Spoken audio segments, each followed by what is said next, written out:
Hey guys, how's it going? Welcome back to another FIFA 22 video where today I'm going to be sharing with you a good little secret on how to make any custom tactic overpowered, unbeatable, whatever clickbaity type words you want to use, how I make my custom tactics so good. And I'm going to be sharing with you just how we go about doing that. And I just want to say a massive thank you to all of the positive comments that we do get on our videos. It really does mean a lot. Of course, I don't have the time to respond to every single comment, but I do make sure I read every single comment. So I do appreciate all of the kind words that you guys do say about our videos. It does obviously does make me feel good. It makes me know that what I'm doing is right and correct. So I just want to say a massive thank you to everybody who does give us some positive feedback in the comment section. So one of the things when it comes to making custom tactics good is continuity. Now you might say, you're a good player, you know, you're a decent player, you're going to make any custom tactic look good. Now, for example, my trusty 5-2-1-2 that I use, obviously, this is a formation that I'm very keen on. It's my favorite formation at the moment. And the biggest reason why this formation is so good, not just this formation, why we make any formation appear to be good.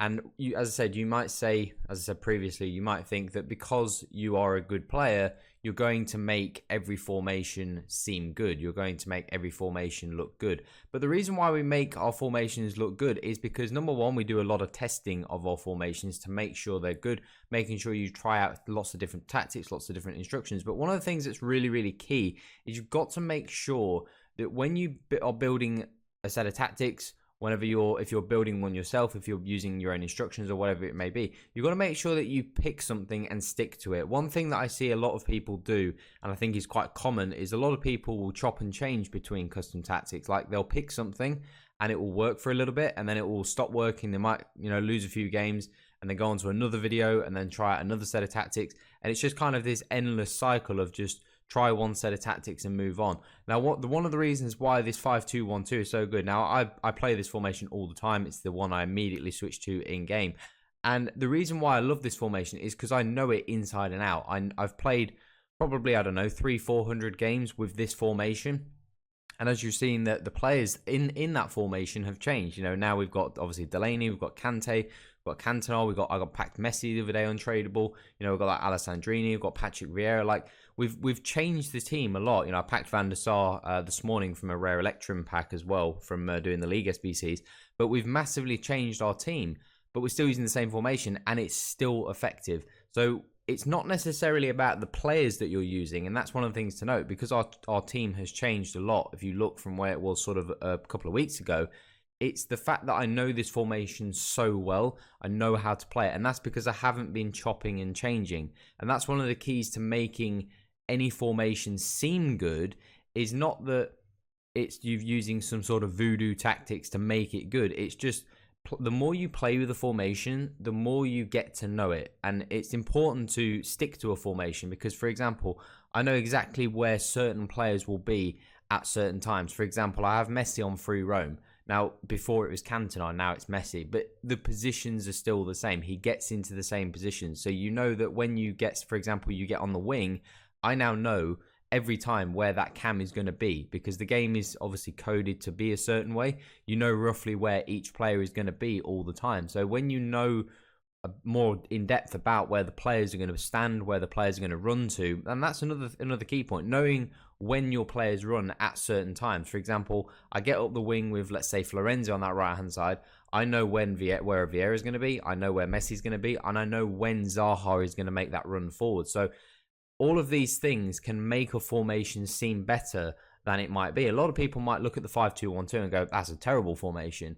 Yeah, I've played with this formation 400 times. I do so well with it in Rivals, in Champs. I take it whenever it comes up in Draft, but that's because I know the formation inside and out. And like I said, one of the keys that makes tactics and instructions so overpowered is not the way you set them up, it's how much you use them and how much you stick to them. And I can't stress enough, when you are building tactics and instructions, obviously we chop and change, but I do it for video purposes. I want to do all these different formations. Somebody might want to play the 4-3-3-4.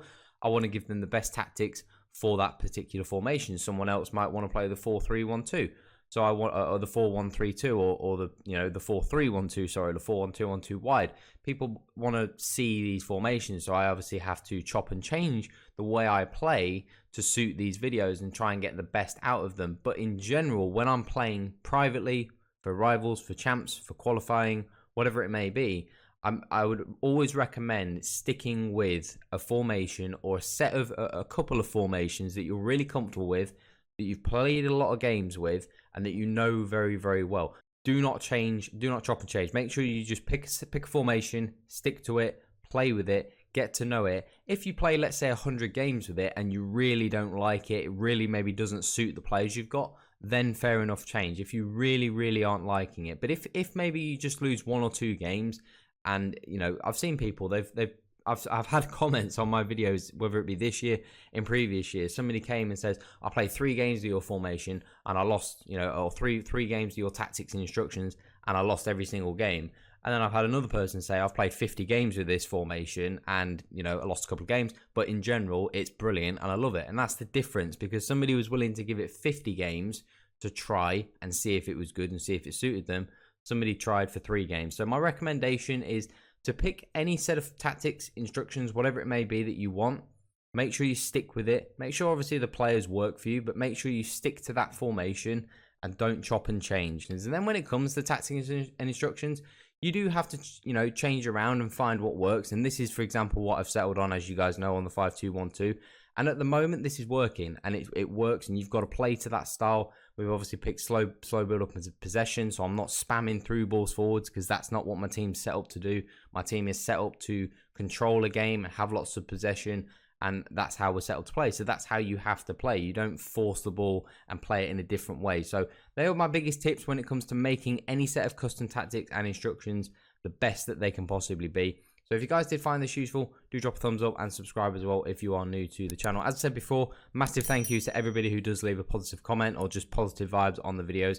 It means a lot, and it's amazing to read, and it obviously makes me feel great. So absolutely massive thank you to everybody who does watch the videos, who comments on the videos, and who enjoys the content. So I just want to say a big thank you to all of you guys, and hopefully you guys are having a great year so far. But that is it for today's video, guys. I'm out.